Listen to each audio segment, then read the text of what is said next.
The chair now recognizes Deputy Minority Leader Franz Castro for her interpellation. Thank you, Madam Chair. So, in fairness naman kay Secretary Angara po, teacher pa lang ako, talagang malalim na yung pinagsamahan ng ACT with Secretary Angara. Very accommodating, yung kanyang mga bills related to welfare, salary of teachers, ay talaga namang sinusuportahan niya ng mga teachers. Ngayong secretary na siya, mukhang mas maganda ito kaysa nung nakaraan. Nakita naman natin, mamaya yung performance sa COA, malalaman natin. So, talagang wini-welcome naman po ng mga teachers, Secretary Angara. Okay?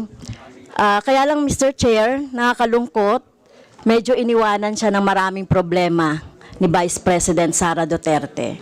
Lalong-lalo na po itong matatag curriculum, Mr. Chair, gusto ko lang malaman, direkta na to, although pinag-uusapan na namin ito sa Committee on Basic Education, pero gusto ko pa rin direktang masabi kay Secretary Angara, yung nagiging problema ng teachers dito sa iniwan na problematic na curriculum ng nakaraang administration, Mr. Chair, kaugnay doon sa 7 to 8 loads ng mga teachers natin sa high school, Mr. Chair.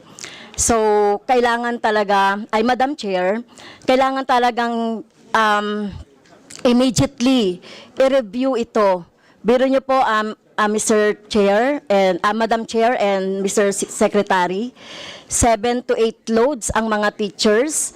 Ibig sabihin nito sa high school, nagtuturo sila ng tigpo 45 minutes na ang haba-haba po, no, nung talagang minaximize po yung 6 hours. Gusto rin ko pong linawin itong National Mathematics Program at saka yung National Reading Program po. Kailangan malinaw din po ito kasi doon sa inilabas na frequently asked questions, nandito pa rin po ito. Pangalawa, yung implementation ng matatag curriculum ay in phase dapat yun, Mr. Chair, pero parang fully in-implement this school year. Kaya hirap na hirap yung ating mga teachers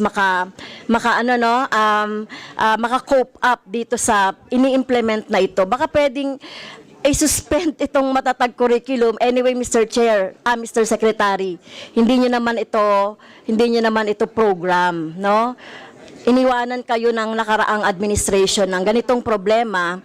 Ngayon, yung mga teachers talaga natin ay talagang problematic dito. Sobrang pahirap itong matatag curriculum, sabi nila, Mr. Chair. Yes, Secretary. Magandang umaga. Thank you, Madam Chair. Thank you, Congresswoman Castro, sa magandang nasabi niyo po. And thank you din po kay Cong Rufus dun sa kanyang motion. Madam Chair, ang thinking dito ang pag-iisip namin dito sa matatag curriculum, yung sa 45-minute lessons, dahil na ma-maximize po yung learning time at yun daw ang optimal na learning time for a student to learn.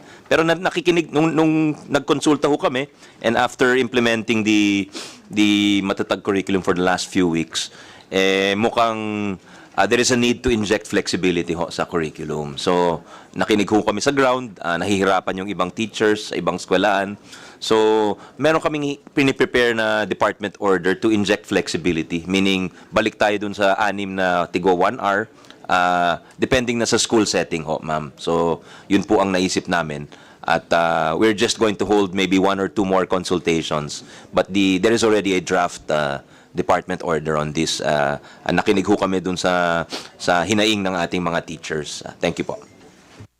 Thank you, Mr. Chair, Madam Chair. Sa elementary po, grade 1, 2, and 3, na hindi lumilipat ng classroom, okay lang siguro yung 40-45. Pero sa mga intermediate, grade 4 hanggang grade 10 o hanggang grade 12, lumilipat siya ng classroom. Kaya yung si teacher. Kaya makikita nyo sa mga memes, talagang lumilipad si mga teacher, nagbumotor na, mga joke lang. So, yun po yung problema natin. So, I'm glad, no, maibabalik, magiging flexible. So, yun po yung inaantay na nasagot ng ating mga teachers.